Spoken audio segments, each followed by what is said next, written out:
Chapter 17. Paul and Silas travelled on through Amphipolis and Apollonia, and came to Thessalonica, where there was a synagogue. According to his usual habit, Paul went to the synagogue. There, during 3 Sabbaths, he held discussions with the people, quoting and explaining the Scriptures, and proving from them that the Messiah had to suffer and rise from death. "This Jesus, whom I announce to you," Paul said, "is the Messiah." Some of them were convinced and joined Paul and Silas. So did many of the leading women, and a large group of Greeks who worshipped God. But the Jews were jealous, and gathered some of the worthless loafers from the streets and formed a mob. They set the whole city in an uproar and attacked the home of a man called Jason, in an attempt to find Paul and Silas and bring them out to the people. But when they did not find them, they dragged Jason and some other believers before the city authorities and shouted, "These men have caused trouble everywhere. Now they have come to our city, and Jason has kept them in his house. They are all breaking the laws of the emperor, saying that there is another king whose name is Jesus." With these words, they threw the crowd and the city authorities into an uproar. The authorities made Jason and the others pay the required amount of money to be released, and then let them go.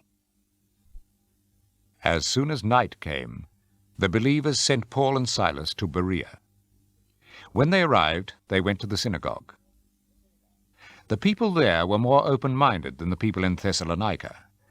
They listened to the message with great eagerness, and every day they studied the Scriptures to see if what Paul said was really true.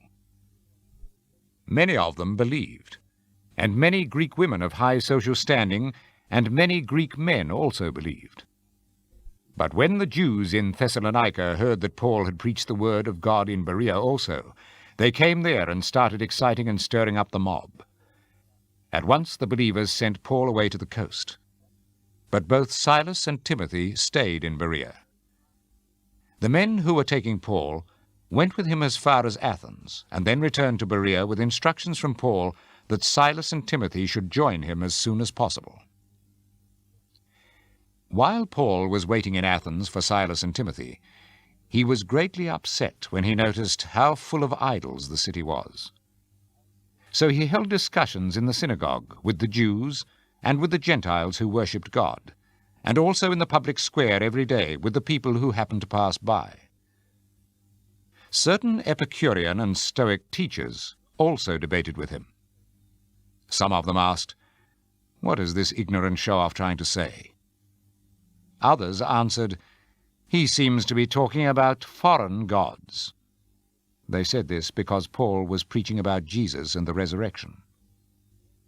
So they took Paul, brought him before the city council, the Areopagus, and said, "We would like to know what this new teaching is that you are talking about.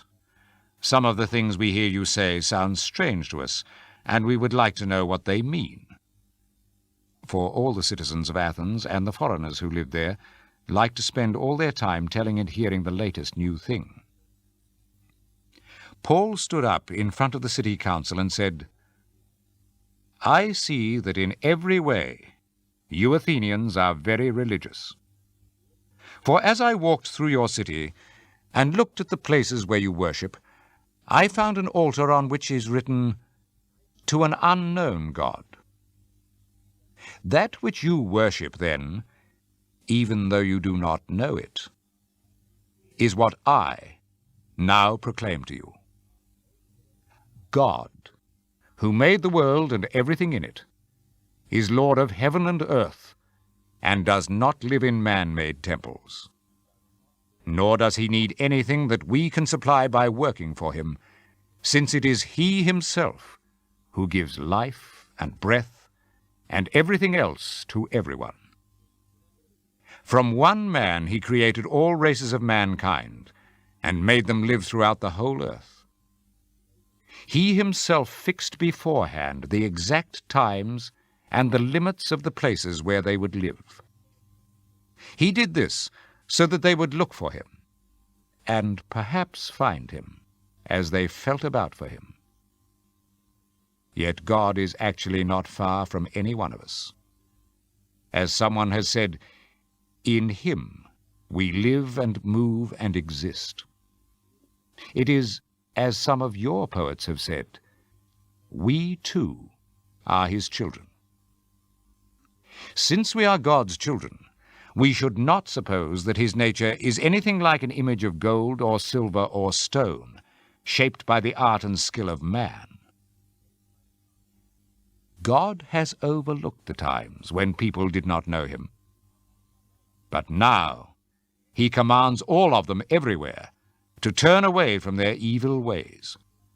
For He has fixed a day in which He will judge the whole world with justice by means of a man He has chosen. He has given proof of this to everyone by raising that man from death. When they heard Paul speak about a raising from death, some of them made fun of him, but others said, "We want to hear you speak about this again." And so Paul left the meeting. Some men joined him and believed, among whom was Dionysius, a member of the council. There was also a woman named Damaris, and some other people.